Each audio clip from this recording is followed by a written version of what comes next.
بسم اللہ الرحمن الرحیم والصلاة والسلام علی رسولہ الکریم وعلی آلہ وصحبہ اجمعین۔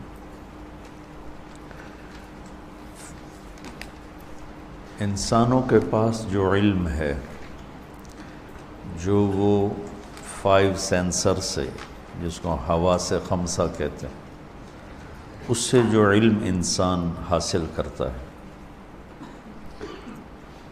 اس سارے علم کو اللہ تعالیٰ ایک آیت میں یوں بیان کرتا ہے، قُلْ هَلْ عِنْدَكُمْ مِنْ عِلْمٍ فَتُخْرِجُوهُ لَنَا۔ کیا دعویٰ، کیا چیلنج میں کتنی طاقت سے بولا جا رہا ہے۔ قرآن کلام ہے، کتاب تو بعد میں بنا ہے، جب لکھا گیا تو کتاب بن گیا۔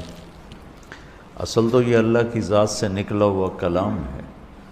تورات اللہ کی زبان سے نکلا ہوا کلام نہیں ہے، زبور اللہ کی زبان سے نکلا ہوا کلام نہیں ہے، انجیل اللہ کی زبان سے نکلا ہوا کلام نہیں، لکھوایا ہوا ہے، لکھوایا گیا،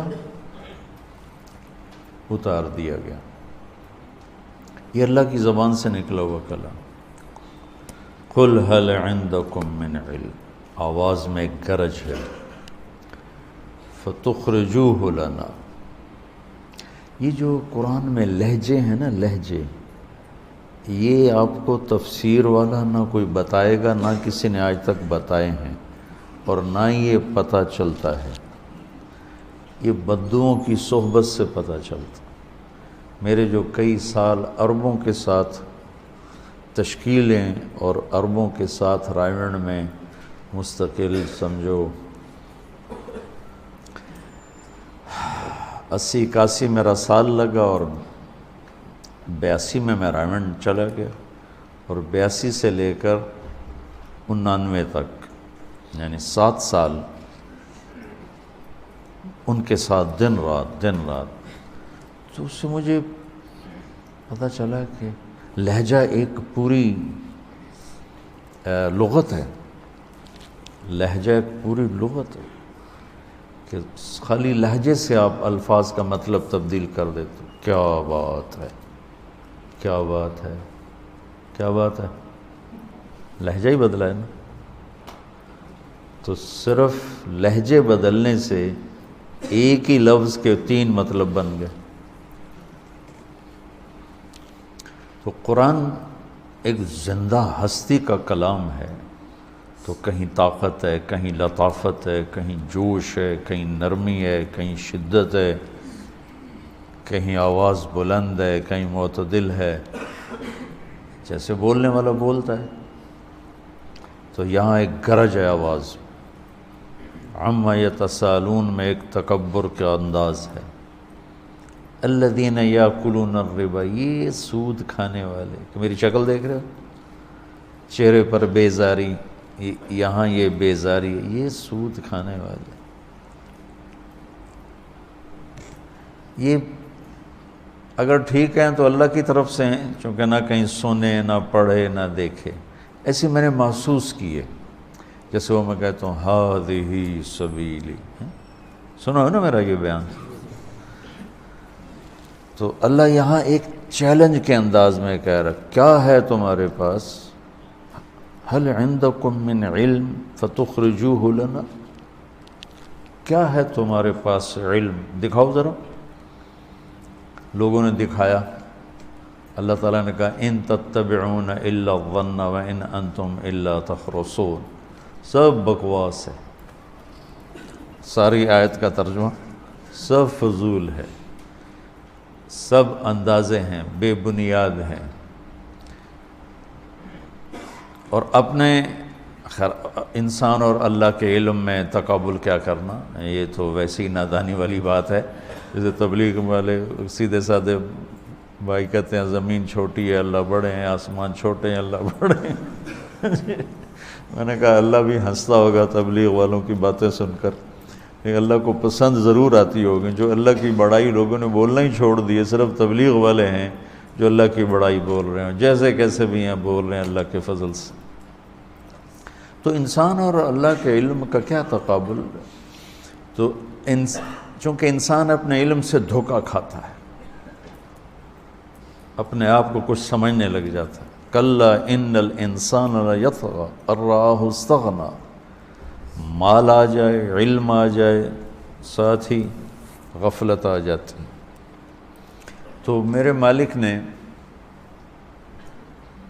پوسٹ مارٹم کیا، تمہارے پاس جو کچھ بھی ہے سب اندازے ہیں، ظنی ہیں، جب چاہے تمہارے علم کو اللہ تعالیٰ رد کر دے۔ کب سے دنیا بنی اور آگ جلانے والی ہے، تو اپنے خلیل پر سارا علم ہمارا بدل دیا۔ یا نار کونی بردن و سلاما، آگ آگ تھی، گرمی گرمی تھی، تپش تپش تھی، لکڑی جل رہی تھی، اور ابراہیم آرام سے بیٹھے ہوئے تھے۔ تو ہم سارے علم کو توڑ دیا۔ ساری دنیا کی زولوجی کا علم کہتا ہے مرد عورت ملتے ہیں تو بچہ پیدا ہوتا ہے، اور ایک پل میں اللہ تعالیٰ نے فتمثل لہا بشرا سویا، جبریل انسانی شکل میں آئے، مریم انی اعوذ بالرحمن منک ان کنت تقیا، اللہ کی پناہ چاہتی ہوں، اللہ سے ڈرنے والا ہے تو کدھر آیا ہے؟ انما انا رسول ربک، میں انسان نہیں فرشتہ ہوں، میرے پاس کیا لینے آئے ہو؟ لأہب لک غلاما زکیا، تجھے اللہ بیٹا دینے والا ہے، میں اس کے لیے آیا ہوں۔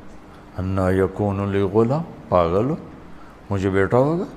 لم یمسسنی بشر، میری تو شادی نہیں، ولم اک بغیہ، اور میں غلط کردار عورت نہیں، بد کردار عورت نہیں۔ اور بیٹا پیدا ہونے کے دو راستے ہیں، حلال اور حرام۔ حلال میرا ہے نہیں، حرام میں کر نہیں سکتی، تو کیسے ہوگا؟ قال کذالک، کہا ایسے ہی ہو جائے گا۔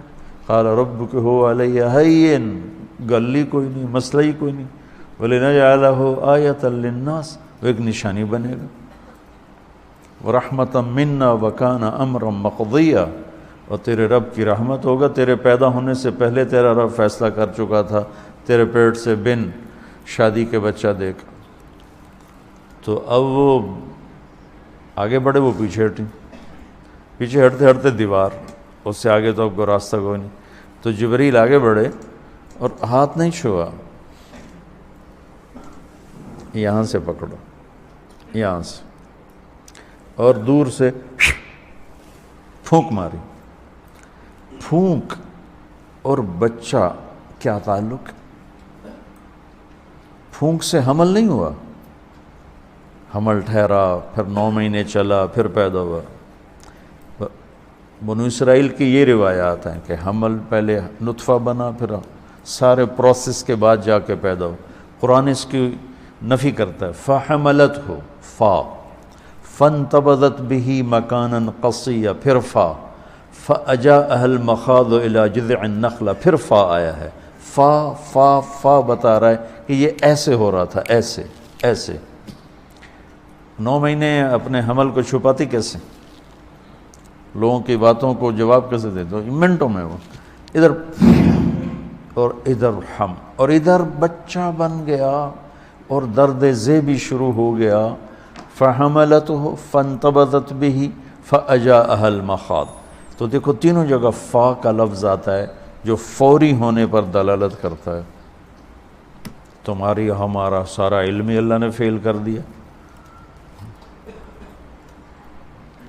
اب بچہ پیدا ہوا، یا لیتنی مت قبل ھذا وکنت نسیا منسیا۔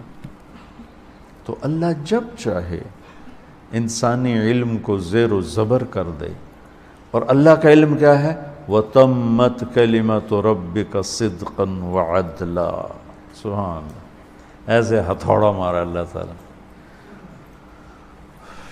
ہم آج کچھ بات کرتے ہیں، کل ہمیں پتہ چلتا ہے کہ نہیں یہ تو ہم ٹھیک نہیں کہہ رہے تھے، اب تو اصل بات تو یہ ہے، پھر ہم اس سے رجوع کرتے ہیں۔ دنیا کے ہر بڑے سے بڑے علامہ کا رجوع آپ کو ملے گا، جو اہل حق ہیں، جو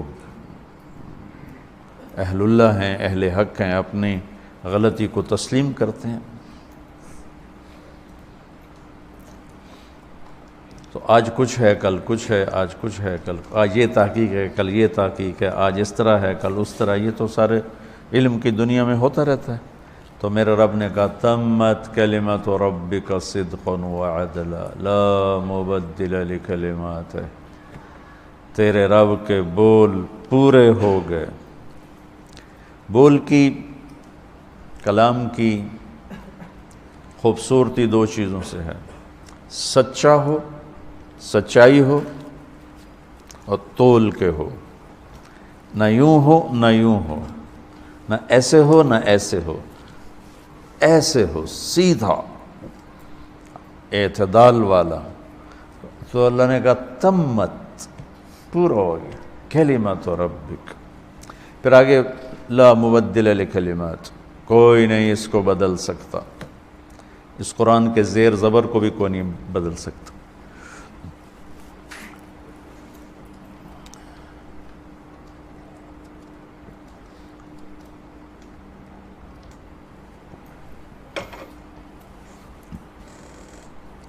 تو ہم اس قرآن کو تھوڑا تھوڑا روز، سارا تو نہیں بیان ہو سکتا، نہ ہی میں کوئی اتنا بڑا علامہ ہوں، جو تلاوت کے دوران چیزیں سامنے آتی ہیں وہ آپ بچوں کے سامنے بھی اور آپ کے ذریعے سے اور اس کیمرے کے ذریعے سے اپنے سارے بہن بھائیوں کے سامنے لانے کی کوشش کر رہا ہوں کہ صرف قرآن ہی ایسی چیز ہے جہاں سے جو روشنی ملتی ہے وہ کامل، مکمل، اکمل ہوتی ہے، اور اس کا جو نور ہے وہ میرے رب کا نور ہے، چونکہ یہ میرے رب کا کلام ہے۔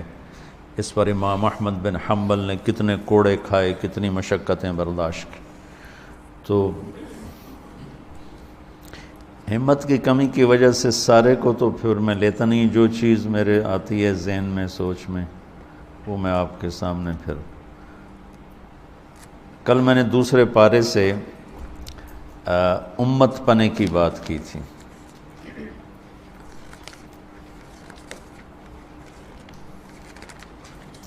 وَكَذَلِكَ جَعَلْنَاكُمْ أُمَّةً وَسَطًا۔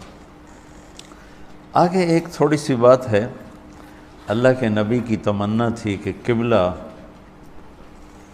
بیت اللہ ہو جائے اور بیت المقدس نہ رہے، اور 14 کے 18 مہینے ادھر ہی نمازیں تھیں، تو اب بار بار اوپر دیکھتے تھے۔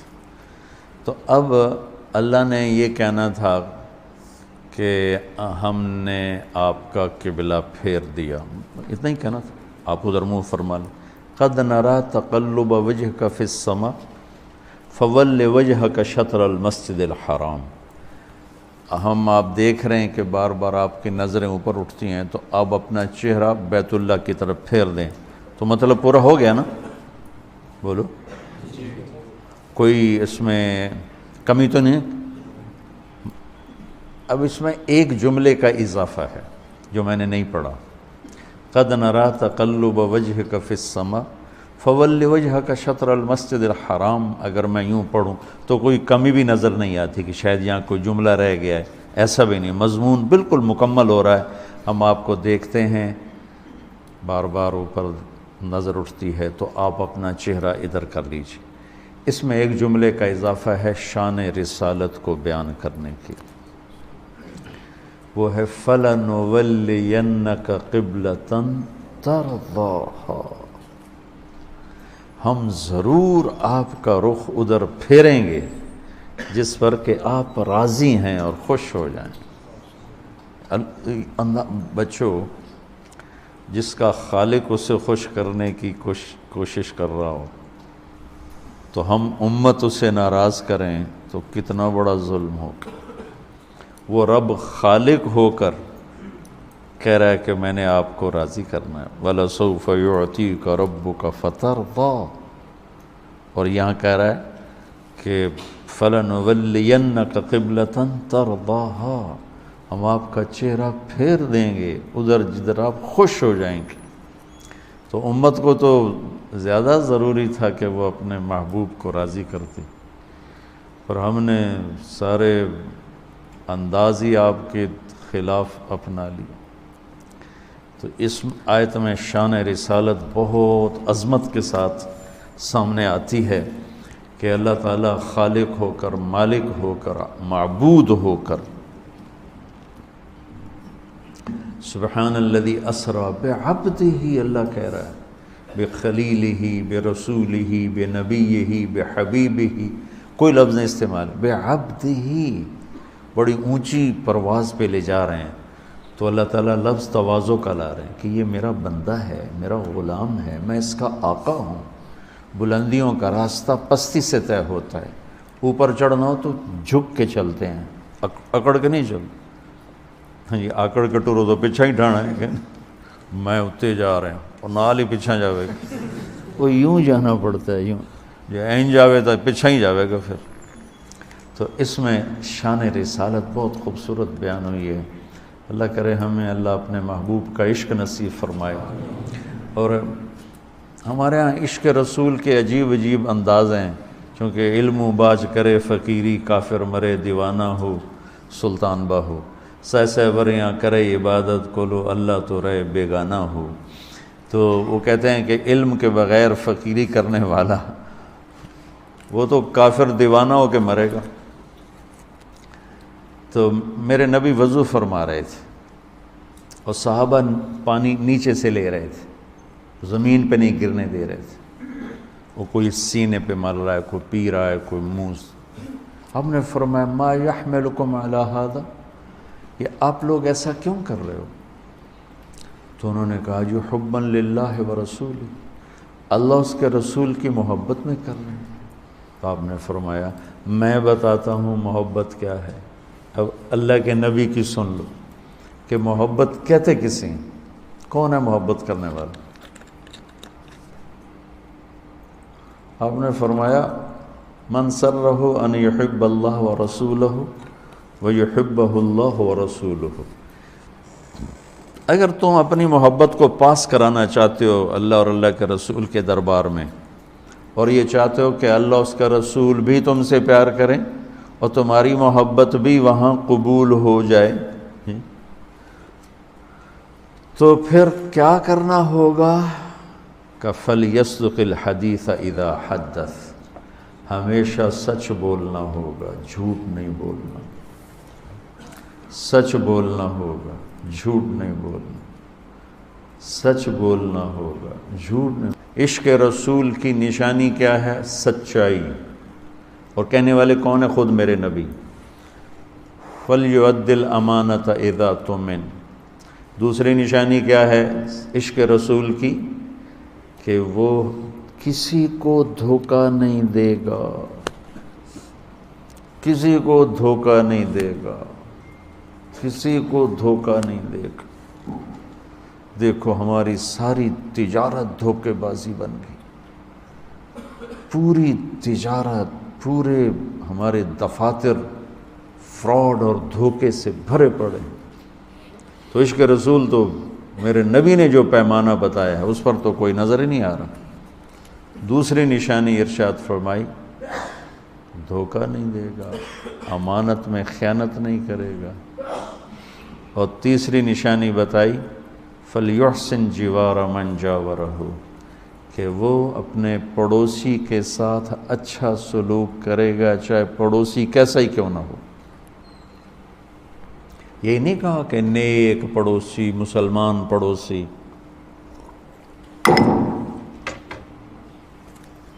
ہمارا عجیب سلسلہ ہو گیا، یہ بہت گندا بندہ ہے، اس کو نہیں ملنا۔ تو انبیاء کس لیے آتے تھے؟ نبی کس لیے آتے تھے؟ تو میرے نبی نے فرمایا کہ تیسری نشانی عشق رسول کی یہ ہے کہ سچ بولنا ہوگا۔ تو اس میں قد نرى تقلب وجهك في السماء فلنولينك قبلة ترضاها فول وجهك شطر المسجد الحرام وحيث ما كنتم فولوا وجوهكم شطرا، یہ وہ مسجد قبلتین ہے۔ عجب واقعہ ہے، اللہ کی طرف سے امتحان بھی تھا کہ عین نماز میں آیت اتری بھی، چلو نماز سے پہلے اتر جاتی۔ اب وہاں گئے ہوئے تھے، برا بن معرور بہت بڑے صحابی ہیں، یہ کبھی ہجرت کا سفر سنایا تو اس میں ان کا بڑا کردار ہے، برا بن معرور۔ تو ان کی والدہ بیمار تھیں، ان کو پوچھنے کے لیے آپ تشریف لے گئے، تو انہوں نے کہا یا رسول اللہ آپ کو کھانا کھلائے بغیر نہیں جانے دیں گے۔ تو آپ نے کہا ٹھیک ہے۔ تو انہوں نے کھانا تیار کیا، تو اس میں آپ کو وہاں دیر تک بیٹھنا پڑا، ہماری طرف پریشر کوکر تو نہیں تھے نا۔ تو نماز کا وقت ہو گیا، عصر کی نماز تھی، غالباً کھانے سے فارغ ہو کر عصر کی نماز اول وقت والی۔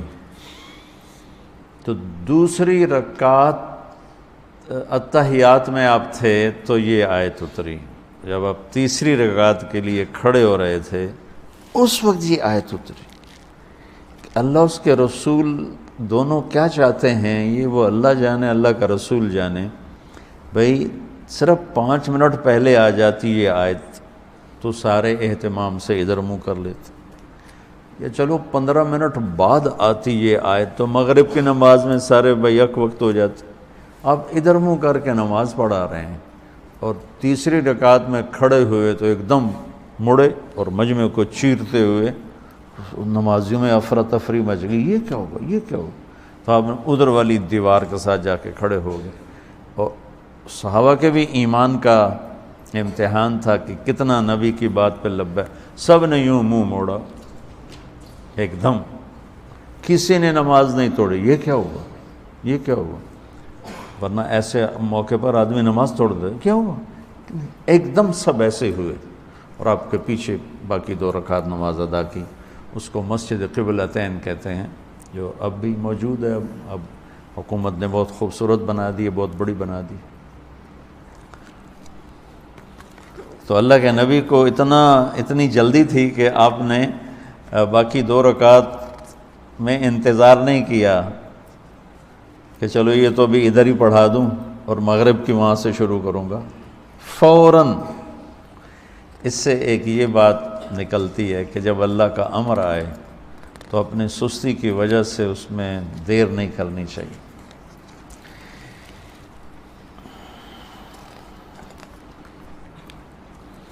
اس کے بعد روزے کی آیات ہیں۔ یا ایھا الذین آمنوا کتب علیکم الصیام کما کتب علی الذین من قبلکم لعلکم تتقون ایاما معدودات۔ تو روزے کو فرض کیا گیا ہے۔ عربی میں سیام بھی مصدر ہے اور صوم بھی مصدر ہے۔ صوم کی جمع سیام بھی آتی ہے، تو سیام جمع میں بھی آتا ہے اور مصدر میں بھی آتا ہے۔ جب صوم ہے، قرآن میں صوم بھی آیا ہے، انی نذرت للرحمن صوما۔ صوم کا جو لفظ ہے یہ صرف کھانا پینا چھوڑنا اس کو بتاتا ہے، اور جو کتب علیکم الصیام، سیام کا جو لفظ ہے یہ صرف کھانے پینے کو نہیں روکتا، یہ سر سے لے کر پاؤں تک جسم کے ہر عضو کا روزہ رکھواتا ہے۔ سیام، آنکھیں غلط نہ دیکھیں، دماغ غلط نہ سوچے، زبان غلط نہ بولے، سینہ کھوٹ سے پاک ہو، دل نفرت سے پاک ہو، پیٹ لقمہ حرام سے پاک ہو، ہاتھ ظلم سے پاک ہو، پاؤں تکبر سے پاک ہو، شہوت زنا سے پاک ہو۔ اس طرح پورے اپنے وجود کا جو روزہ ہے اس کے لیے ہے لفظ سیام۔ اور یہ ایک ایسا عمل ہے جو بندے اور اللہ کے درمیان ہے۔ اب صبح کا ٹائم ہے، ہم سارے بیٹھے ہوں، کس کو پتہ ہے روزہ ہے یا نہیں؟ اندر کمرے میں ہے، ٹھنڈا پانی ہے، فریج ہے، کھول کے پی لے، کوئی دیکھے گا؟ نہیں پی رہا۔ یہ ادا اللہ کو ایسی پسند ہے کہ اس پر اللہ تعالیٰ نے کہا الصوم لی وانا اجزی بہی، یا الصوم لی وانا اجزا بہی، روزہ میرے لیے ہے اور روزے کا بدلہ میں خود ہوں، روزے کا بدلہ میں خود ہوں۔ اللہ خود روزے کا بدلہ بن جاتا ہے۔